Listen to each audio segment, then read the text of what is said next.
Thanks for inviting us in. It's now 6 o'clock, and we begin this evening with a man who says he acted in self-defense when he was attacked outside of a gas station near Lucas Oil Stadium. He says his attacker died during a struggle for the knife. Tonight, our Ashton Hackman explains why that man says not enough is being done about what he is calling a problem gas station.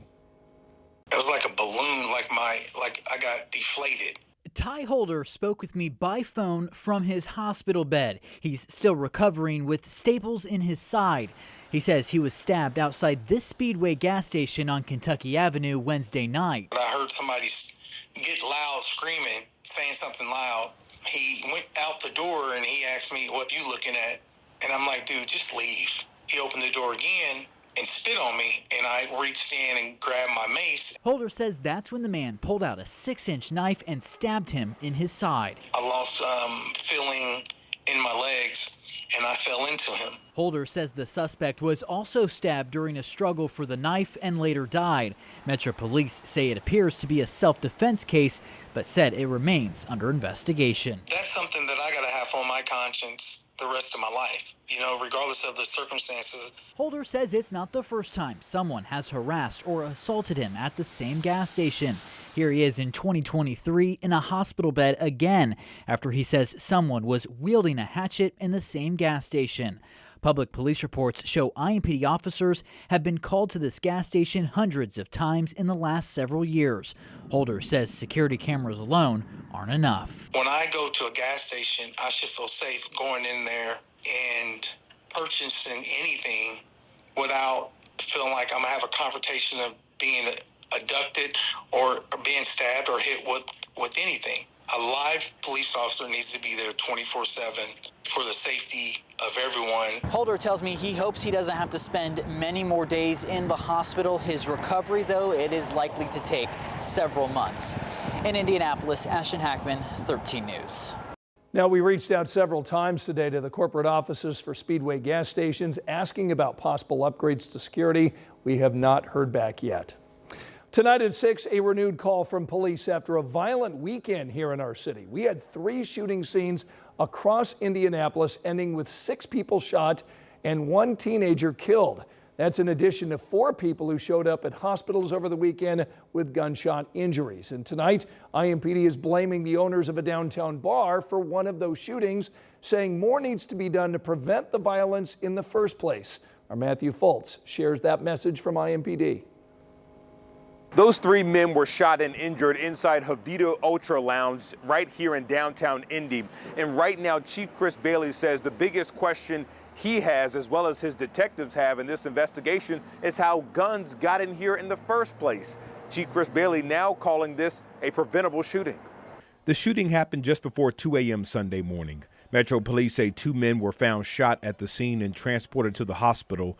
A short time later, officers say another man who was shot in the lounge took himself to the hospital.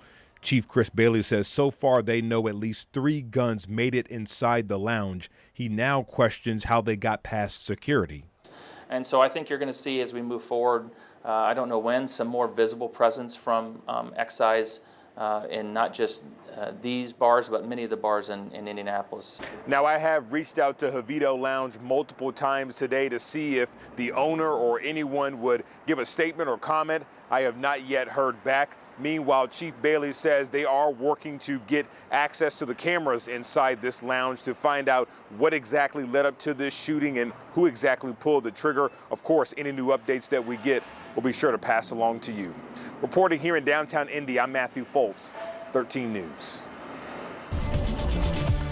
Sunny, mild, breezy, all sum up our Monday, but temperatures under those clear skies are dropping now that the sun is down. Yes, the sun has set on this Monday. Beautiful view over Carmel, 56. We have 54 in Morris Reservoir, 52 degrees in Noblesville, 55 in Brown County. Coming downtown for the Pacers game, taking on the Bucks this evening. Early evening temperatures in the 50s as everyone heads home. We'll be in the upper 30s, close to 40, and in the 30s at the bus stop. So grab the jacket tomorrow morning. Won't need it tomorrow afternoon. Highs with some sun in the low 60s. All right, Angela, thanks so much. Tonight at 6, some relief is now on the way for the millions of Americans who depend on SNAP benefits to help feed their families. Our Jenny Runovich tonight explains how partial benefits will now go to people in need. It's a critical development for the hundreds of thousands of Hoosiers who depend on SNAP to keep from going hungry.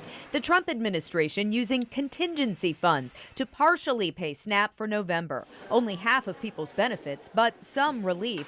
Federal judges made the order. And these two judges said you need to pay those out and we need a plan by Monday morning.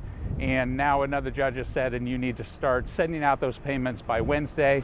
If your normal benefit is $200, expect about $100 this month with a slight delay. I don't think that sending out those payments by Wednesday means the end users get them by Wednesday. I think that means that the states or the EBT companies that the states contract will be the ones who have them on, will have funds on Wednesday. Indiana's FSSA tells 13 News they're waiting for guidance and expect to learn more by Tuesday. Also, since the money only covers half of SNAP, food pantries are still in overdrive. In fact, here at Gleaners, they just launched a new mission to provide more free food to the 300 pantries in their 21 county service area. So we already provide them free produce, free milk, and then they buy at low cost additional items where we're going to give them credits on their account so they can get for free that which they would have otherwise purchased, so they can get more food more quickly. More help for neighbors in need. In Indianapolis, Jenny Renovich, 13 News. Now, if you need to find local food banks or you'd like to help support one, we've got a story online to help you out. Just scan this QR code and go to WTHR.com/SeenOn13.